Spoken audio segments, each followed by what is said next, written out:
Hi friends, இன்றைக்கி நம்ம சேனலில் லஞ்ச் பாக்ஸ் ரெசிபி 3வது நாள் ஆனியன் ரைஸ் தான் பார்க்க போகிறோம். வெங்காய சாதம் தான் பார்க்க போகிறோம்.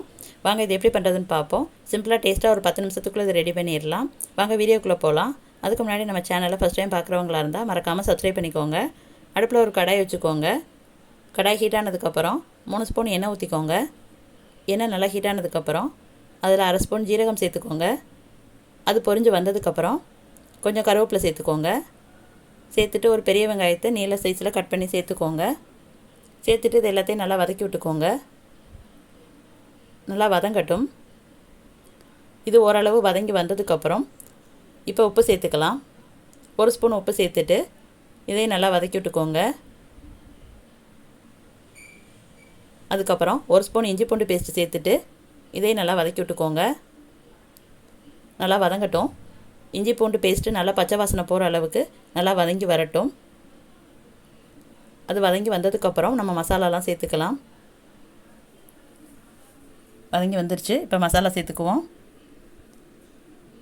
1/2 ஸ்பூன் மஞ்சத்தூள், 1/4 spoon red chilli powder, 1 spoon sambar மிளகாய்த்தூள்.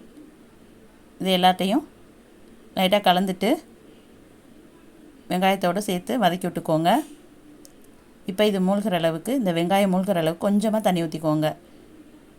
அதிகம் வேண்டாம், இந்த அளவு போதும். இது எல்லாத்தையும் நல்லா மிக்ஸ் பண்ணிவிட்டு இப்போ அடுப்பை லோ ஃப்ளேமில் வச்சு 1 நிமிஷத்துக்கு நல்லா கொதிக்க விடுங்க.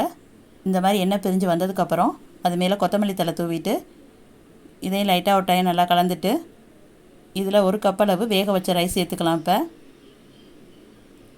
1 கப் அளவு வேக வச்ச ரைஸை சேர்த்துக்கோங்க.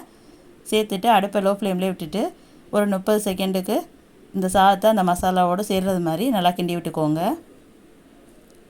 இந்த சாதத்தில் அந்த மசாலா எல்லாம் கலந்துருக்கிற மாதிரி நல்லா கிண்டி விட்டு இறக்கிக்கோங்க. இந்த மாதிரி நல்லா சேர்ந்து வந்துருச்சு.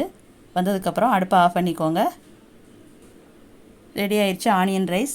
சிம்பிளாக டேஸ்ட்டாக ஒரு 10 நிமிஷத்துக்குள்ளே நம்ம ரெடி பண்ணிட்டோம். நீங்களும் இதே மாதிரி செஞ்சு பாருங்கள். பிடிச்சிருந்தால் லைக் பண்ணுங்கள், ஷேர் பண்ணுங்கள். மறக்காமல் நம்ம சேனலை சப்ஸ்கிரைப் பண்ணிக்கோங்க.